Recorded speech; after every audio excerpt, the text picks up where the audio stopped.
Bismillahirrahmanirrahim. Good afternoon, assalamu alaikum, and welcome to Sports Extra. I'm your host Ahmad Nawaz with the latest roundup of sports today. We've got a great lineup once again. We'll take a look at that and then we'll continue the discussion. First of all, we're going to be talking about interesting things in the world of sports. And when we say interesting, we mean the UEFA Champions League, the Night of Champions. It was the second semi-final in the first leg where Liverpool outclassed Villarreal 2-0. Of course, that first own goal and then Sadio Mane getting a goal as well.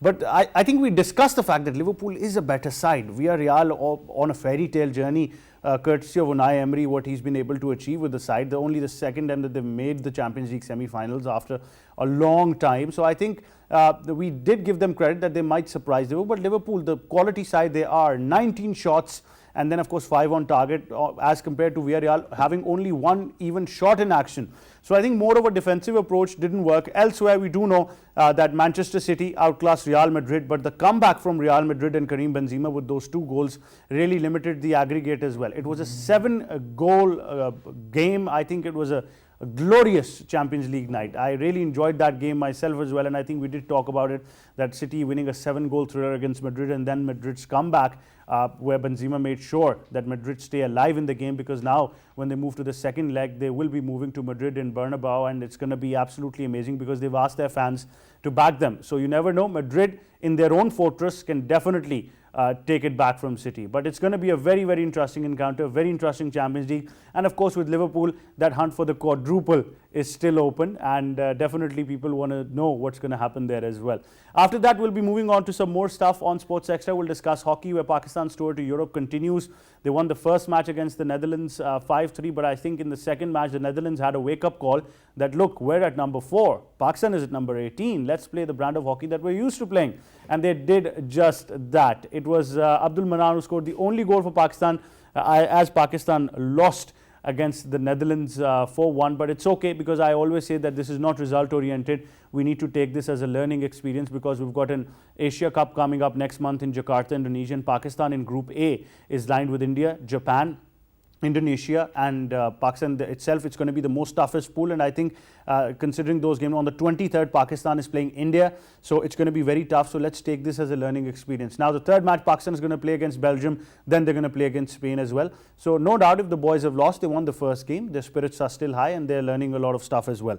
After that, we will be moving on to tennis, and in tennis we'll discuss the Wimbledon, where the management of the Wimbledon, the committee, has decided that non-vaccinated players will be allowed to participate in the tournament. That means that Novak Djokovic will continue his title defense.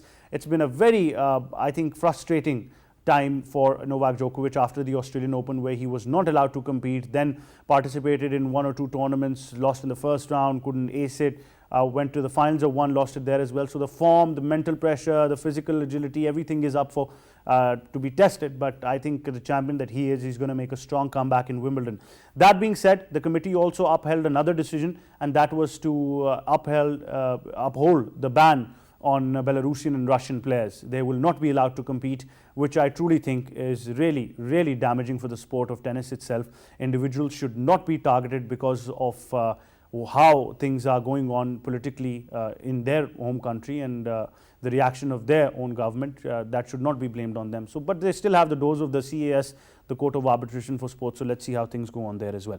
Starting off with football, the UEFA Champions League it is. First of all, introducing my guest in studios, I've been joined by sports expert. It's been a long time since he was here, but he is back, and he's going to be back with a bang, of course, Imran Janjua. Assalamu alaikum, how are you, sir? Ahmad. Good to have you on the show. Thank you. We've also been joined by football expert Mr. Taimur Khan. Taimur, assalamu alaikum, how are you? Good to have you on the show as well, Taimur. Having a bit of audio troubles, but we'll get that sorted. That being said, we've got a report on Champions League night and the games that took place. Let's take a look and then come back. There you have it, all you need to know about the Champions League fixtures that we're discussing. Now, Imran, let's start off with Liverpool first of all. I think that hunt for the quadruple is making them invincible.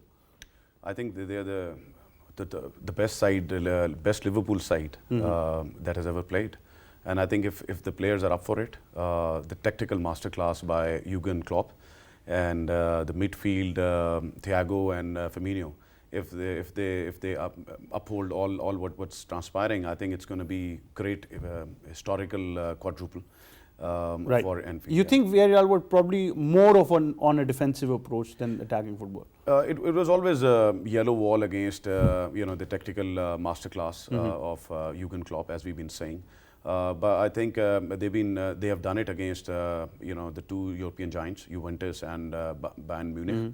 But and it was always this is Emery's style, that you park the bus and don't let. But this is where the attacking and the defensive organization of Jurgen Klopp comes in, because they know that what was coming from Emery. He's very detailed in terms of the opposition and the midfield. But I think last night, I think the pressing by Liverpool is one of the best ever in football history, because with such Emery side who have taken Juventus and Bayern Munich down because of how they park the bus. But the Liverpool side, their midfield is superb, Ahmad. The way the way they press the ball, the way they go after the ball once losing the possession, that doesn't let the opposition any breather.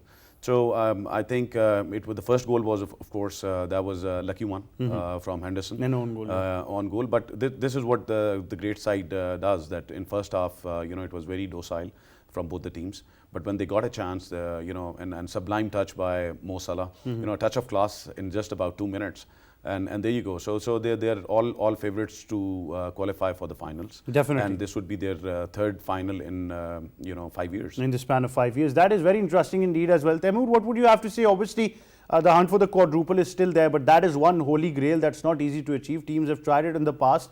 They've not succeeded. But that being said, the style with Liverpool, what they were playing, and like I said, maybe Villarreal were too on a defensive approach, trying to just take this leg and press in the second one. Yeah, if you look at it, against Bayern Munich, against Juventus, their tactics worked out because they were playing against, two sides that have been leaking quite a lot of goals this season. Against Liverpool, this is a very different animal you're dealing with. I mean, they're playing with the sort of striker that even if you, park an entire bus behind in front of the goal, chances are, chances are that they're going to find a way around things, and that's exactly what happened. And then if you look at, I'm sorry, I have a very sore throat. If you look at how the midfield in general behaves, it's not just pressing. It's about creating overloads, and then then you get to see the wingers. They play more as inverted wingers, which offers their fullbacks more room to operate as conventional wingers. These tactics are working to perfection. They have worked to perfection this season, and this is the reason why when you play against Liverpool, uh, no matter how many people you put behind in front of the goal, chances are they are going to head you back. Yeah, of course, the first half was very boring, to be honest. But eventually, we all knew that Liverpool would come through, and they did. Of course, chasing a quadruple is not going to be an easy task.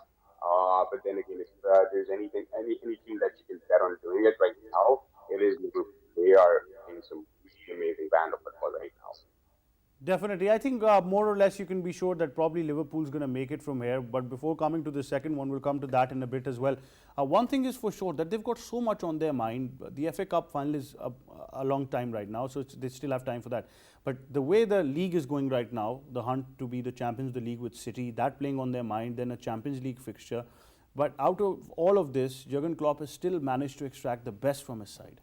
I think the credit goes to Jurgen Klopp again, and this is what Ahmad, the great thing about any sports, that when the team is winning, and especially in football, so the coach gets all the all the credit, for playing the team. For, of course, what Jurgen Klopp, I think we have to go a little back in the history, because the way he has created his team, and no one thought that all these players, they were not big names in the world of football.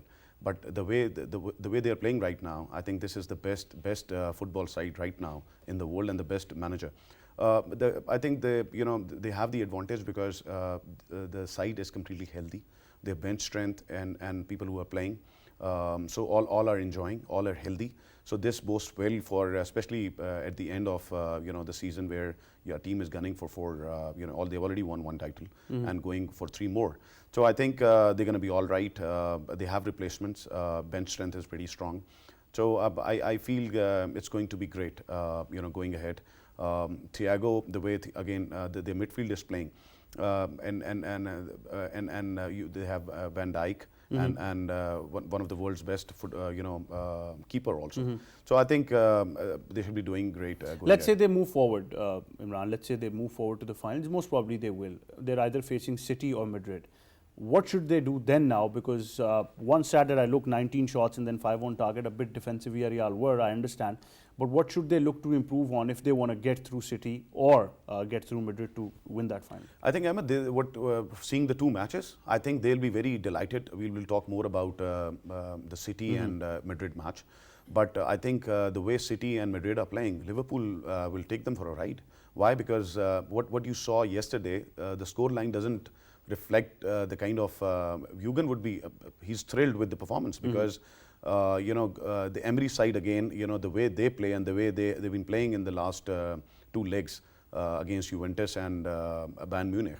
So I think yesterday match boasted great for the final, and I think they've already beaten City, and Premier League they've also got an edge because City has a difficult match against Newcastle United, and they are playing an easier match against Leeds United. So I think it's going to be great. I think what Klopp does, and this is what he brings, that every match it's a different ball game and their players are up for it. Definitely. Taimur, what would you like to add if Liverpool probably make it to the final, which they will, and elsewhere we've got either Madrid or City coming up? How do you see that final then? I think what has been working for Jurgen Klopp is going to continue using the same tactics. He doesn't need to make any changes. Whether it's Manchester City or Real Madrid, I expect Liverpool to play with the same intensity they have the entire season. If you look at Real Madrid, this is a side that has some defensive issues, and they are going to give them a fair amount of chances. If you look at Manchester City, Pep Guardiola, he's definitely one of the greatest coaches of the modern era. But his problem is that when it comes to big games, he tends to overthink his tactics. He did the same thing last season. So, and even this time around against Real Madrid, they were doing really very well. But their ability to, their eagerness to, try to do more with, things like Arslan holding on to the ball more often than a keeper normally has to. These things, they do tend to haunt them at crucial moments of encounters. So I think that, onus is on Liverpool to, go all the way. They have a fully fit squad. Players are in great form, and everyone is pulling in the same direction. So I don't see any reason why they should not be, thinking about going all the way, not just in the Champions League, but also, winning the league and beating Chelsea in the FA Cup final.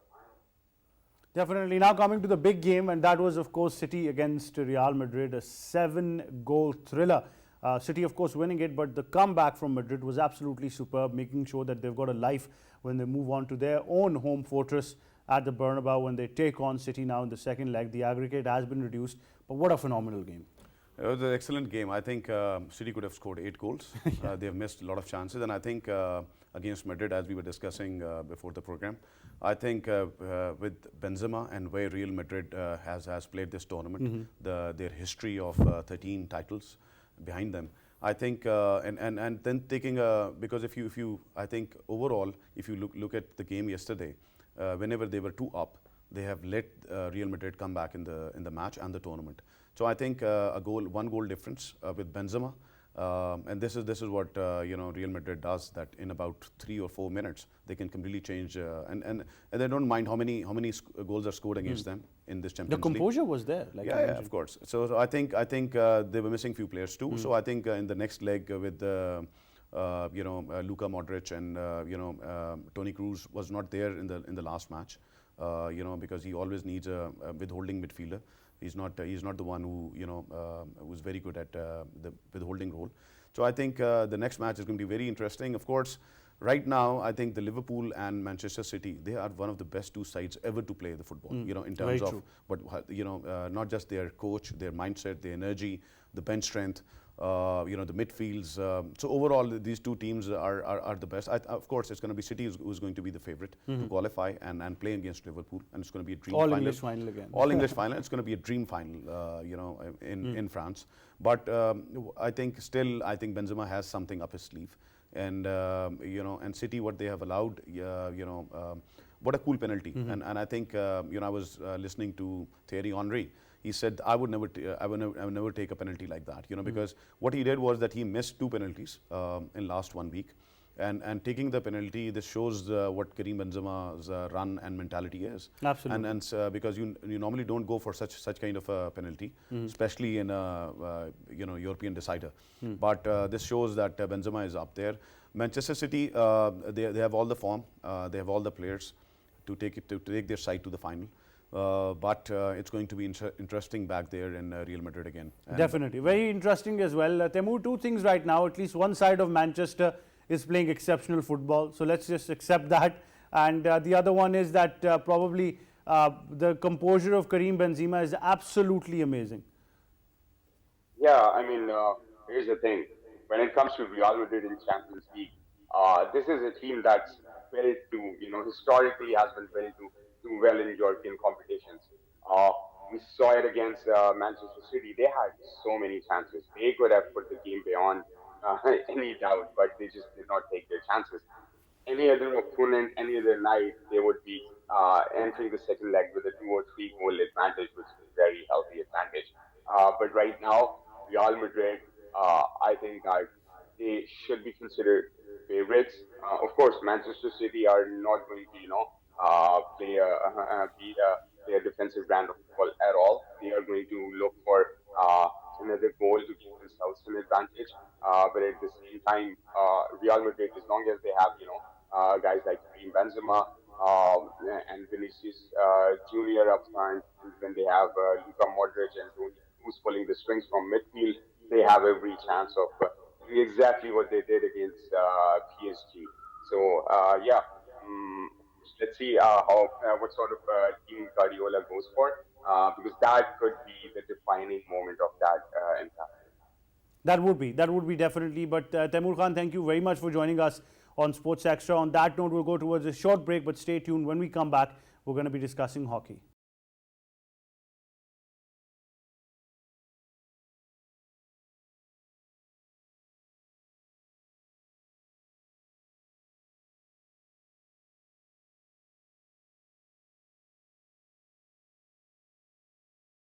Welcome back to Sports Extra. Time now to discuss hockey, and we're discussing our Pakistan's national hockey team's tour to Europe. They are on a stellar performance.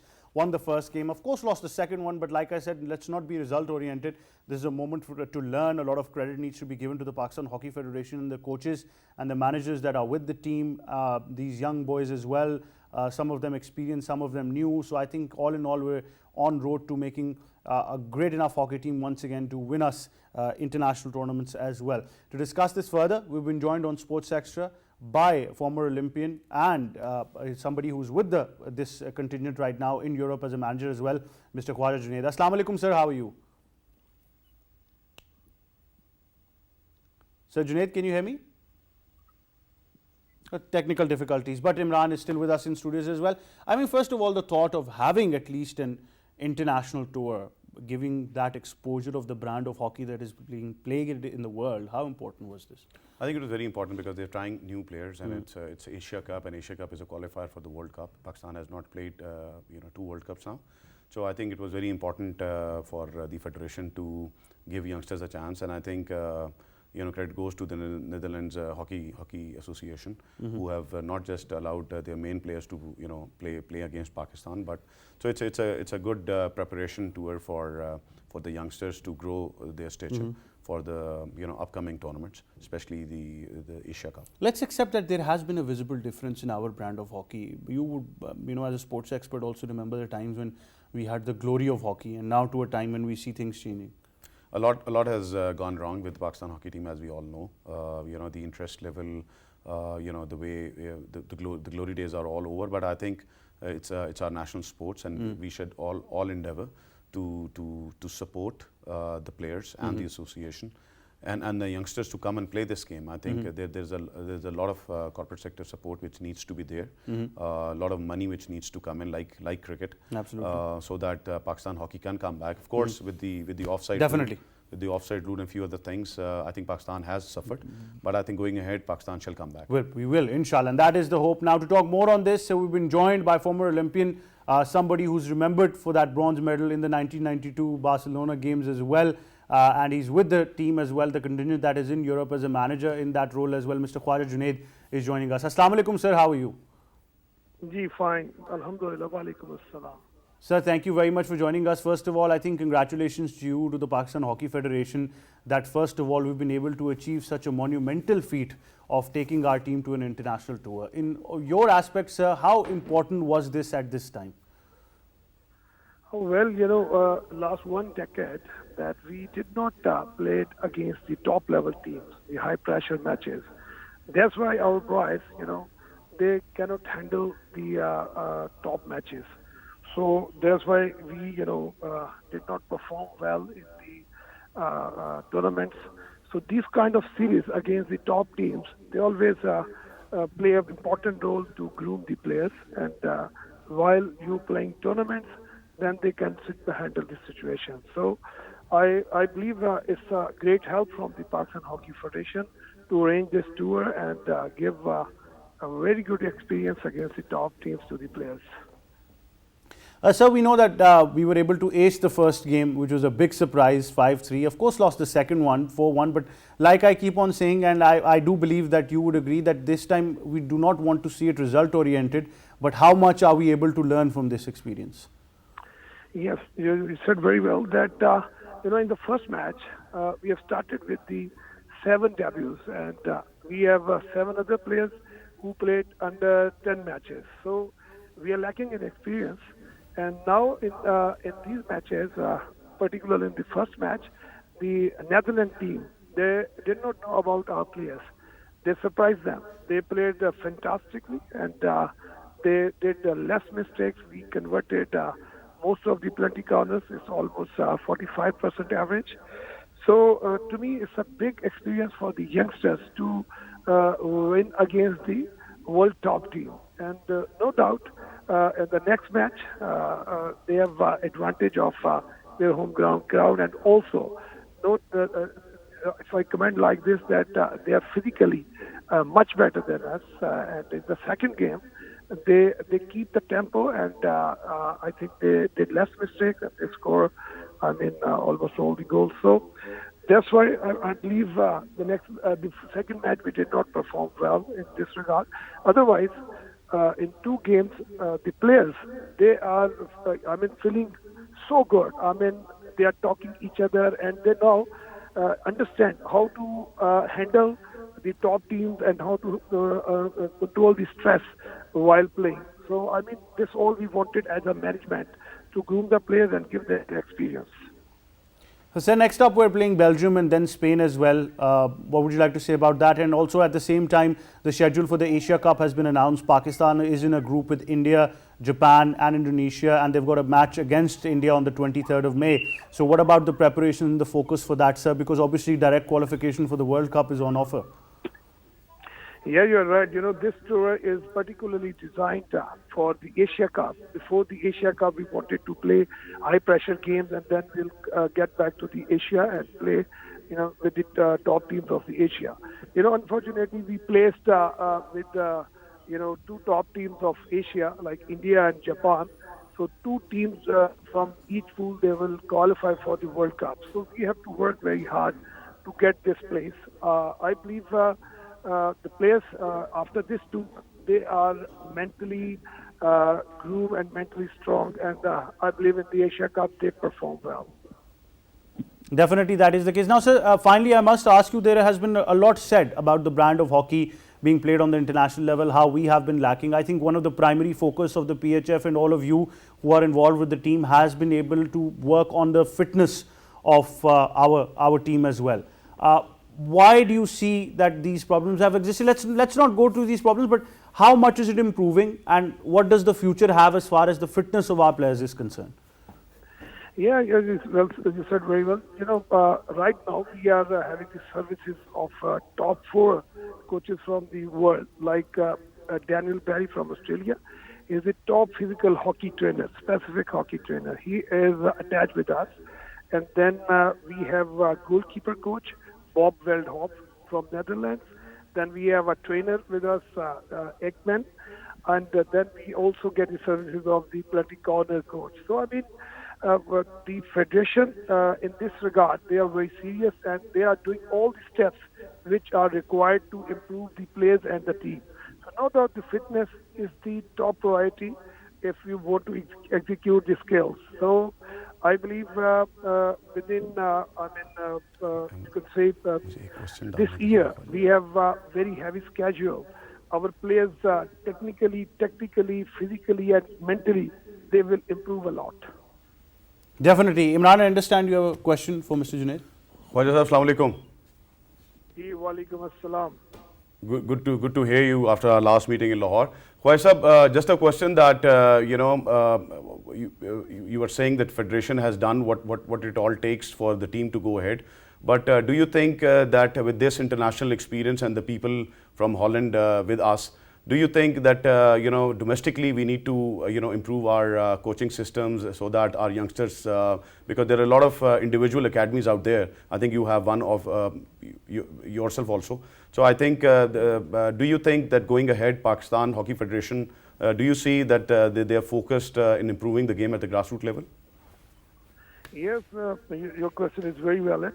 And I must say, take the opportunity, all the academia, schools, colleges and universities, they delete this game due to the expensive game. So no AstroTurfs and no, hockey sticks in the schools. Because one hockey stick costs about 5,000-6,000. The hockey shoe is 20,000 rupees. So now we have to bring back these things. Our grassroots starts from the academia and the clubs. So the clubs are also not afford the expense of hockey. So I mean, Federation is always ahead to execute all these things. They are knocking the door of federal government as well as local governments to help the clubs and the school academia, and also to have the provincial academies. So I mean, if we have a sport in this zone from the government, then only we can sustain the pressure of financial constraint. So I mean, this is one more thing, that the sponsorship from the top brands is also missing. So we are also trying to get back the glory. If we win something, I think the companies are attract. But now this time we need a sport. So from the channel like you and the other, I think media, electronic and print, they also support the national game. And finally, I believe that the gone days will come back and they will bring back the glory. Definitely, inshallah, that is the hope. Sir Junaid, thank you very much for joining us, and once again, congratulations to you and the Pakistan Hockey Federation and the boys for putting up a stellar performance. Right now, of course, the boys in green will be playing against Belgium and Spain as well. One thing is for sure, it's a great learning curve, a great change, and a lot of credit needs to be given to the Pakistan Hockey Federation and the way they have handled things. I think truly we're moving towards some good times in Pakistan hockey, inshallah. That is the hope. Now moving on to tennis, where we did tell you that the Wimbledon committee has announced that they're going to be allowing unvaccinated players to participate in the Wimbledon Championship. We've got a report on that. Let's take a look.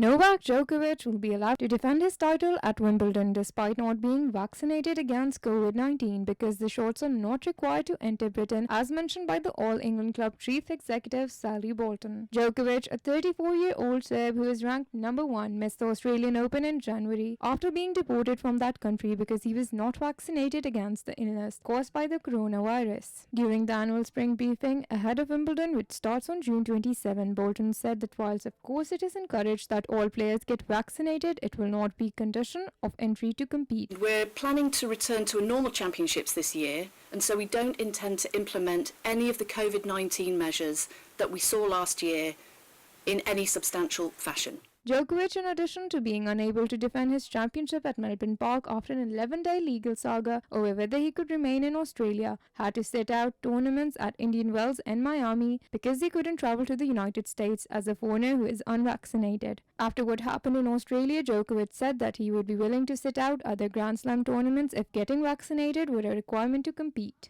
And I understand that not being vaccinated today, I'm unable to travel to most of the tournaments at the moment. And that's the price you're willing to pay? That is the price that I'm willing to pay.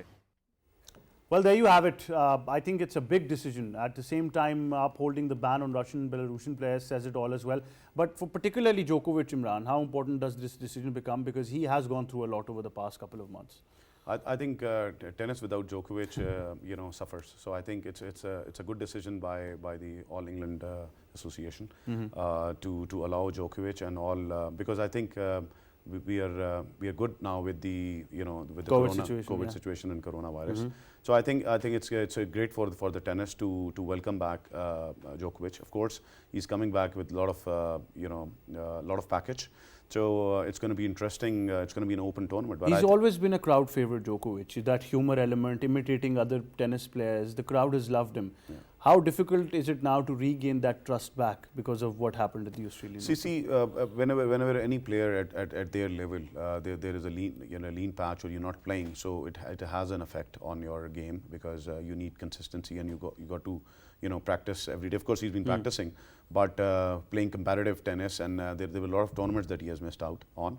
So I think we have to see it, that how his body and mind is there in terms of as the competition will grow in Wimbledon. But I think for Wimbledon fans and for tennis fans all across the globe, it's a great sign for Djokovic to come back. Because will he be back strong, defending the title? Of course, I mean everything that has happened. This is what he has proven. Like Rafa Nadal, they're mentally very strong, and so I think we were not sure about the Federer also, still nursing an injury, and whether he'll be back or not.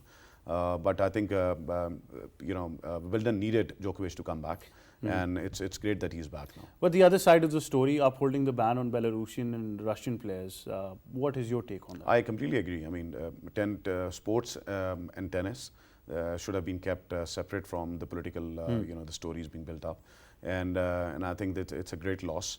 But this is how it also shows that sports associations they are affected by political decisions and decisions by the governments, respective governments.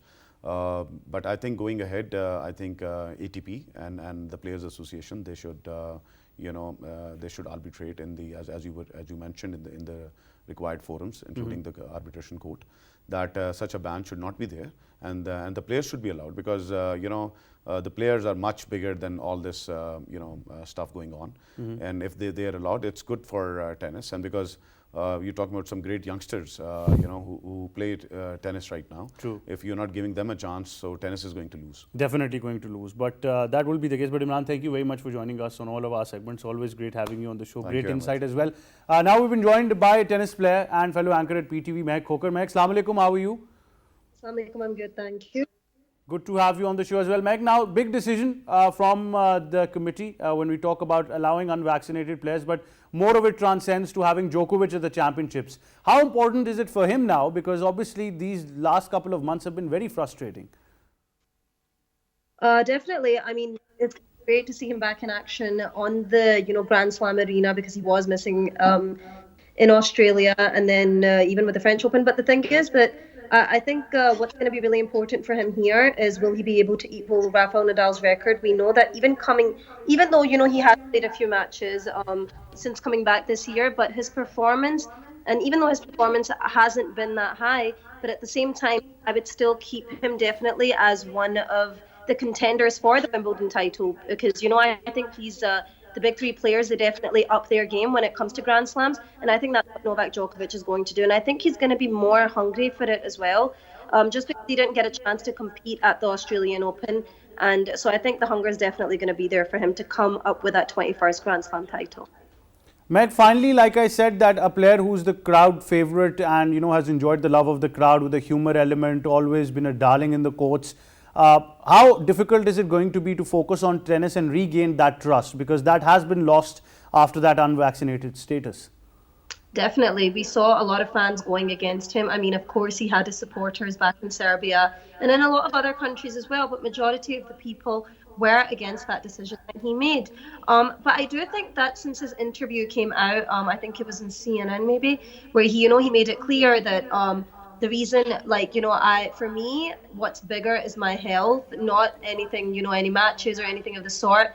And, I think that interview that he gave was a really good interview, and it was very important because a lot of fans did come back to him and they said, we really respect that decision that you make after the interview you gave, because he made his stance very clear on this issue and all the misunderstandings that the fans and the people had regarding his vaccination status. He kind of cleared them out. So I think when he comes back, I think his fans will still be there supporting him, still rooting for him. But we can't forget that there's also other players like Nadal that will most likely be there. Yeah, Roger Federer won't be there, but I think when it comes in terms to fans and supporters, I think maybe Nadal and Federer still have more supporters. So, but of course, Novak's still one of the greatest players of all time, and he's still going to have his, support system there. Definitely. Meheq, Khokhar, thank you very much for joining us on Sports Extra. That's all we have time for from me and the entire team. Until next time, it's goodbye for now.